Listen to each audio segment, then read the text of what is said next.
Assalamualaikum warahmatullahi wabarakatuh.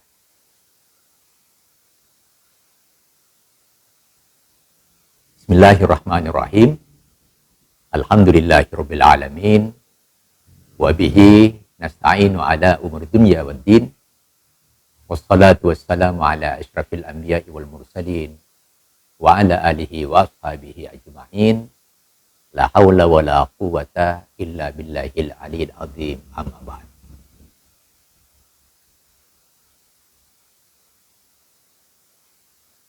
Hadirin wal hadirat, kaum muslimin dan muslimat di mana saja berada, wabil khusus peserta kajian selektif hadis dari Majelis Ta'lim Jumat Subuh Kota Semarang yang saya hormati. Puji syukur kehadirat Allah. Alhamdulillah kita berjumpa pagi hari ini untuk mengkaji sebuah hadis yang disampaikan oleh Ummul Mukminin Siti Aisyah. An Aisyah radhiyallahu anha qalat kana Rasulullah sallallahu alaihi wasallam idza amarahum min al-a'mali bima yufiqun. Qalu inna lasna ka hayatika ya Rasulullah. Innallaha qad ghafara laka ma taqaddama min dhanbik wa ma ta'akhkhar. Fayaghdabu hatta yu'rafal ghadabu min wajhihi. Tsumma yaqulu inna atqakum wa a'lamakum billahi ana. Hadis ini riwayat dari Siti Aisyah radhiyallahu anha. Beliau berkata, kana Rasulullah sallallahu alaihi wasallam idza amarahum minal a'mali bima yutiqu. Adalah Rasulullah sallallahu alaihi wasallam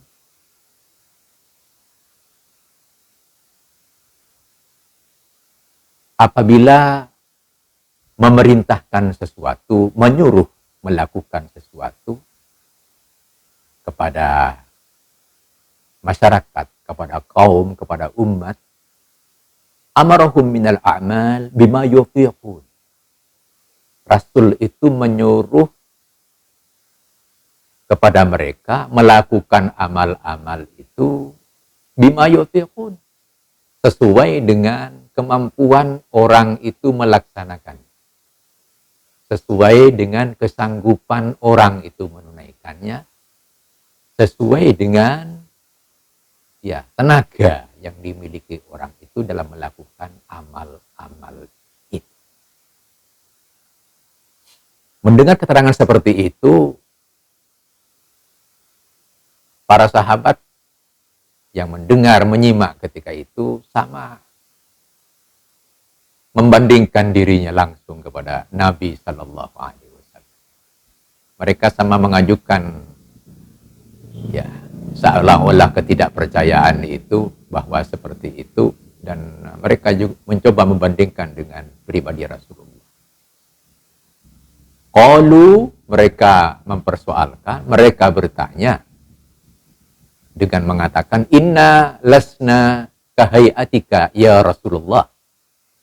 Kami ini bukanlah seperti kondisimu wahai Rasulullah. Innallaha qad ghafara laka ma taqaddama min dzambik. Karena sesungguhnya Allah telah mengampuni bagimu apa-apa yang terdahulu dari dosa engkau wahai Rasulullah, wa ma ta'akhkhara, dan dosa yang akan datang. Melihat mereka mengatakan menanggapi yang seperti itu, apa kemudian tanggapan Rasulullah? Fayaghdab.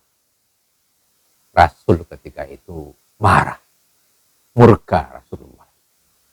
Hatta yu'rafal ghadabu fi wajhihi, sehingga kelihatan rona kemarahan itu dari wajah. Tsumma yaqul, lalu beliau bersabda, inna atqakum wa a'lamakum billahi ana. Sesungguhnya yang lebih takwanya kalian dan lebih mengetahuinya dari semua kalian ini tentang Allah, tentang maksud Allah, tentang perintah Allah. Ana adalah saya, aku, kata Rasul. Maknanya, yang tahu maksud Allah dengan perintah-perintah agama itu tentunya utusan Allah. Karena beliaulah yang menerima wahyu dari Allah, menerima titah dari Allah, menerima perintah dari Allah. Alhasil, perintah Rasul itu adalah perintah Allah. Yang disampaikan oleh Rasul dengan menyuruh yang dapat dilakukan oleh seseorang sesuai kemampuan seseorang, sesuai dengan tenaga yang dimiliki orang-orang itu, sesuai dengan kemampuan umumnya manusia, adalah itu yang memang dikehendaki oleh Allah. Tidak usah kita membandingkan diri dengan Rasul yang termasuk maksum, yang terdahulu dan yang akan datang diampuni oleh Allah. Kalau ada kesalahan langsung dari Rasul, ditegur oleh Allah.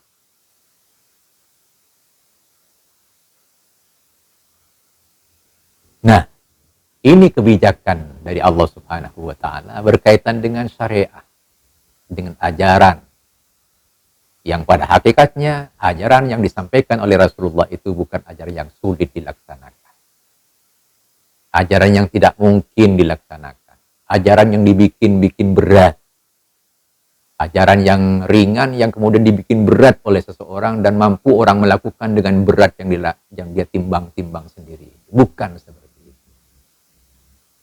Alhasil, ajaran Islam itu ajaran yang mudah. Mudah untuk kehidupan. Mudah dilaksanakan sekarang, yang kalau tulus melaksanakannya berpahala dia. Kalau ikhlas melaksanakannya sampai amalnya itu dari keadaan sekarang ke kehidupan di akhirat yang akan datang.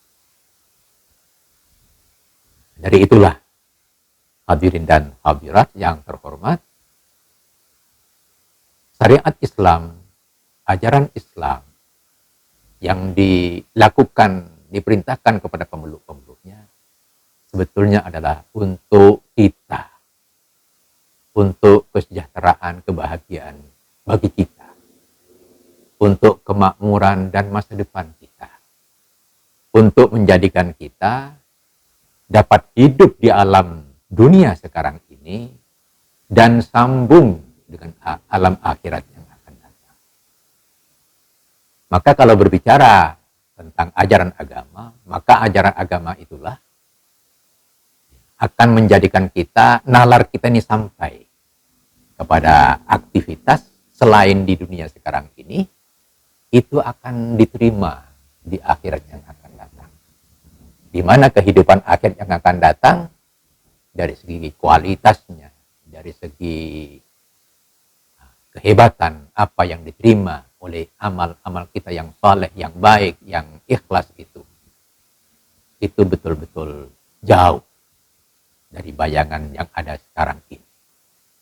Dunia yang ada sekarang ini adalah alam ikhtiar, dan akhirat yang akan datang adalah alam jaza. Alam di mana kita menerima pahala-pahala dari amal yang diperintahkan oleh Allah Subhanahu wa Ta'ala kepada kita. Kita harap, mari kita sadari ini, bahwa agama tampil ke dalam kehidupan di dunia ini adalah dalam rangka kesejahteraan dan kebahagiaan kita, tidak untuk merepotkan, tidak untuk membuat kita sulit, tapi agama adalah untuk kesejahteraan hidup manusia, dunia, dan sekaligus akhirat. Sampai di sini Mudah-mudahan ini bermanfaat. Ihdinas siratal mustaqim. Wassalamualaikum warahmatullahi wabarakatuh.